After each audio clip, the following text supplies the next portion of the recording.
தாழ்த்தினான். கடவுளுடைய சமூகத்தில் பிறரோடு தன்னை ஒப்பிட்டுக் கொள்ளல. தான் செய்வதை மேன்மையாக பெருமையாக சொல்லல.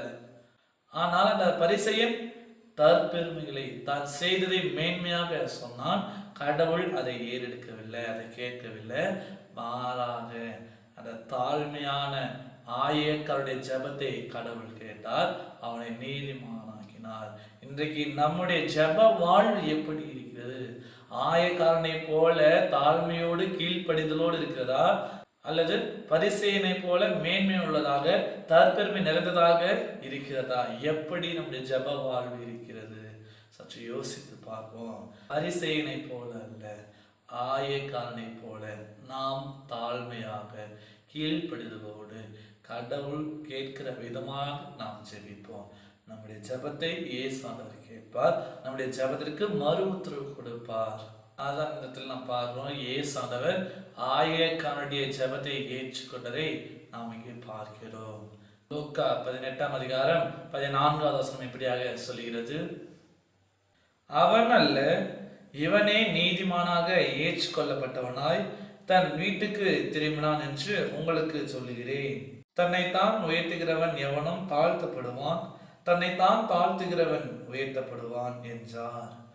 ஆம், எனக்கு அன்பானவர்களே, கடவுளுடைய சமூகத்துல நம்மை நாமே தாழ்த்துகிற பொழுது, நம்மை நாமே கீழ்ப்படுகிற பொழுது கடவுள் நம்மை உயர்த்துகிறார், நம்முடைய ஜெபத்தை கேட்கிறார், நம்மை நீதிமானாக்குகிறார்.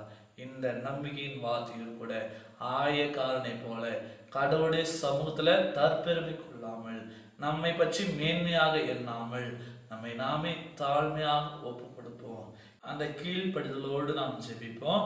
கடவுள் நம்முடைய ஜெபத்தை கேட்பார், நம்மை உயர்த்த வல்லவராயிருக்கிறார். அப்படிப்பட்ட வாழ்வை நாம் பெற்றுக்கொள்ள தூய ஆவியானவர் தாமே நம் அனைவரையும் பலப்படுத்தி வளர்த்தி காப்பாராக. ஆமீன். எல்லா புத்திக்கும் மேலான தெய்வீக சமாதானம் உங்கள் இருதயங்களையும் சிந்தனைகளையும் கிறிஸ்து இயேசுக்குள் காத்துக் கொள்வாராக. ஆமீன். யாவரும் கண்களை மூடி நாம் ஜெபிப்போம். கண்மலையும் மீட்பருமாகிய பிதாவே, என்னுடைய வாழ்விலே எங்களை கண்ணோக்கி பார்க்கிறவரே, உண்மை நாங்கள் துதிக்கிறோம், போற்றுகிறோம். யாரெல்லாம் உம்மிடத்திலே கீழ்ப்படிதலோடு பயபக்தியோடு உமக்குள்ளாக வாழ்கிறார்களோ அவர்களை நீர் உயர்த்த வல்லவராயிருக்கிறீர்.